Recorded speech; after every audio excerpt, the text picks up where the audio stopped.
राहुल आपला मोबाईल घेऊन असाच दुपारच्या वेळेस टाइमपास करत बसला होता. तेवढ्यात मोबाईलमध्ये व्हॉट्सअपला एक मेसेज आला. तो मेसेज त्याच्या लहान बहीण गीताचा होता. त्याने मनात विचार केला की उद्या रक्षाबंधन आहे, त्याच्यासाठीच हिने मेसेज केला असेल.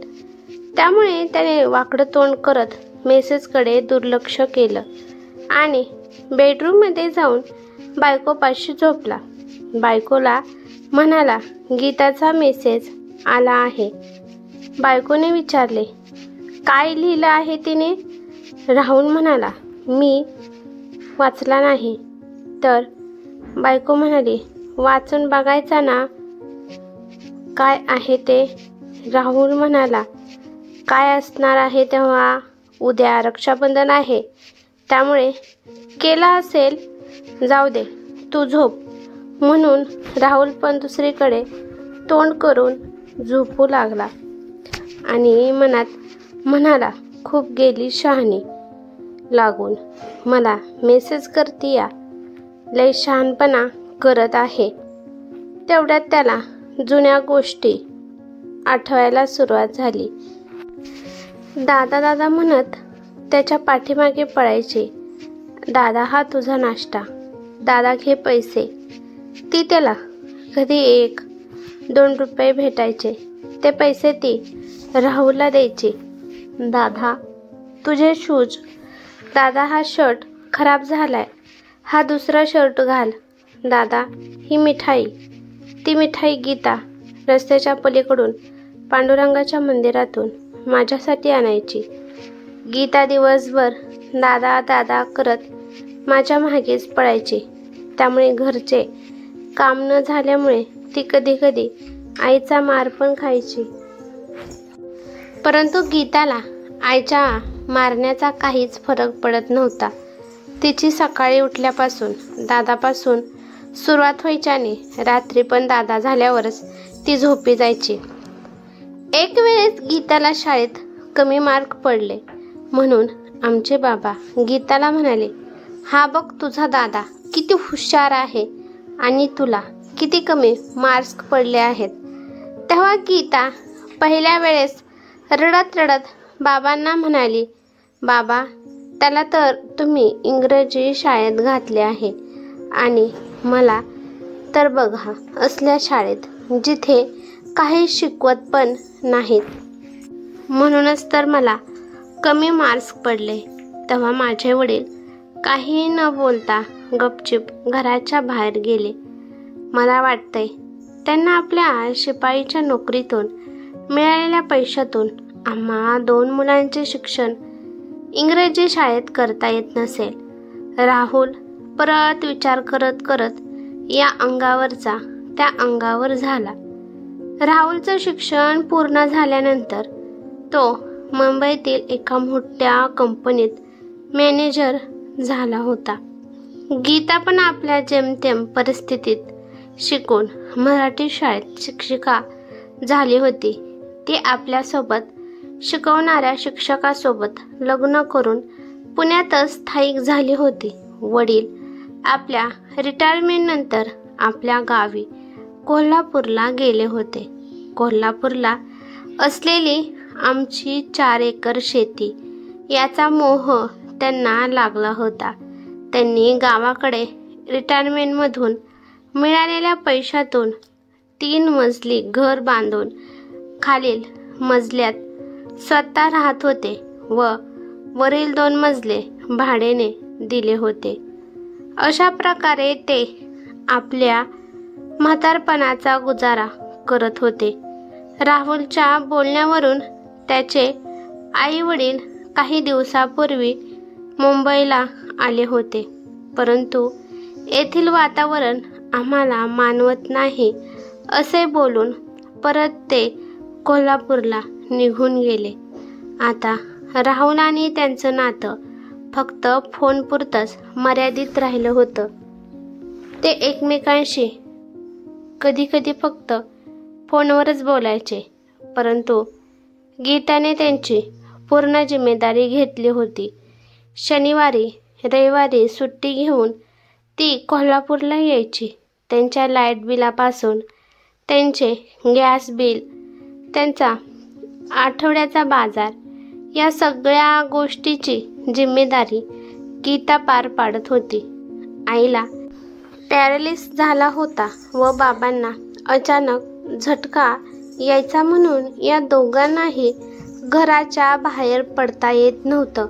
गीताने त्यांना भरपूर वेळा पुण्याला स्वतःसोबत घेऊन जाण्याचा प्रयत्न केला, परंतु त्यांचं एकच बोलणं असायचं की आपल्यात जावई आणि मुलीच्या घरचं पाणी पण पिलं जात नाही, तर मग मी तुझ्या घरी येऊन कसं राहू. शेवटी गीताने हारून स्वतःची बदली कोल्हापूरला करून घेतली आणि त्यांची सेवा करू लागली.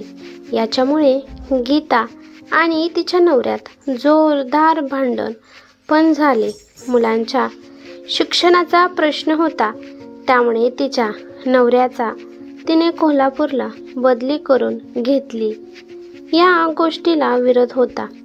तेव्हा गीता आपल्या नवऱ्याची समजूत काढत म्हणाली की मी लवकरच कोल्हापूरमध्ये आई बाबांची व्यवस्थित सुविधा करून परत माझी बदली मी पुण्यात करून घेईल. पण दिवसेंदिवस तिच्या आई बाबांची तब्येत खराब होत गेली. त्यातच तिची आई गेली. बाबांना पण आता उठता बसता येत नव्हतं. राहुल या गोष्टीची बातमी फोनवरच मिळायची. परत तो या अंगावरचा त्या अंगावर झाला. बाबांना काही पण करून सोबत मुंबईला आणायचंच. लोक आणि नातेवाईक खूप मला नावं ठेवायला लागलेत. राहुलने आपला निर्णय अनिताला, त्याच्या बायकोला सांगितला. अनिताने पण लगेच बॅग पॅक केली. राहुलने पण आपल्या कंपनीतून आठवड्याची सुट्टी घेतली आणि ते कोल्हापूरला आले.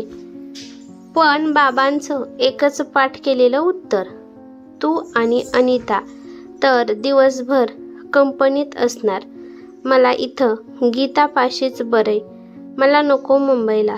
मध्येच गीता पण बोलली, दादा इथं कमीत कमी मी तर बाबापाशी असते. तिथं तुम्ही कंपनीत गेल्यावर घरातील नोकर किती ध्यान देणार आहेत बाबांवर. दुसऱ्याच्या भरोशावर कसं सोडायचं बाबांना. गीताचं हेच बोलणं अनिताच्या मनाला लागलं आणि सगळा राडाच झाला. रात्री झोपताना अनिताने राहुलला अशा गोष्टी सांगितल्या की यापूर्वी राहुलने त्या कधी ऐकल्याच नव्हत्या. अर्थातच अनिताने राहुलचे कान भरले. सकाळी परत मुंबईला निघता निघता राहुलने गीताला टोमणे मारले. बाबांची प्रॉपर्टी पाहिजे आहे असं सांग ना, तुला अशीच देऊन टाकील मी. असं बाबांना तुझ्यापाशी का ठेवून घेतीया. गीताला हे ऐकून तर झटकाच बसला. आता तिला आपल्या समोर भाऊ दिसत नसून तो एक दुश्मन असल्यासारखा दिसायला लागला. राहुलच्या तोंडून निघालेले हे शेवटचे शब्द होते. येथून पुढे फक्त अनिता वहिनीसोबत बाबा बाथरूममध्ये खाली पडले. त्यांच्या पायाला लागलं.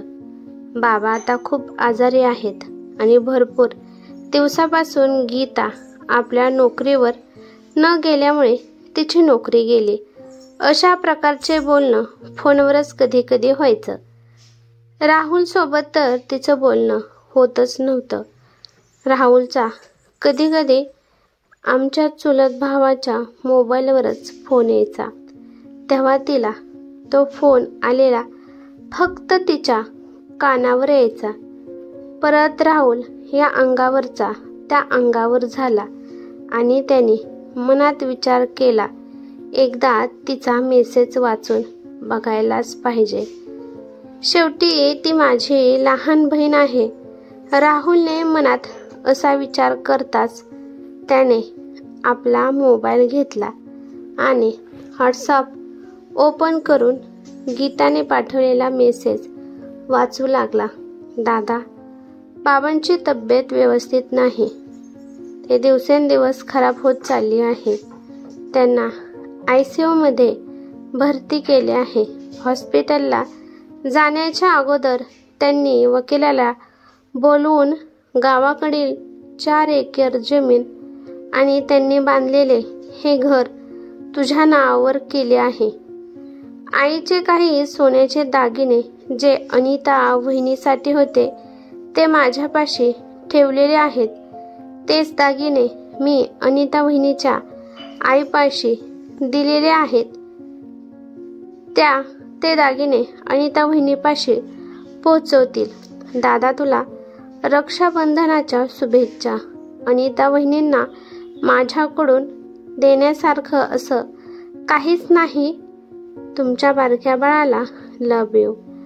आणि गीताने लव यू दादा बोलत मेसेजचा शेवट केला होता. आता राहुलच्या डोळ्यात पाणी आलं होतं आणि त्याला तो मेसेज अंधुक दिसायला लागला होता. तर मित्रांनो, कशी वाटली कथा कमेंट करून नक्की सांगा आणि व्हिडिओ आवडल्यास लाईक, शेअर आणि कमेंट करा. पुढील कथा पाहण्यासाठी चॅनेलला सबस्क्राईब करून ठेवा. धन्यवाद.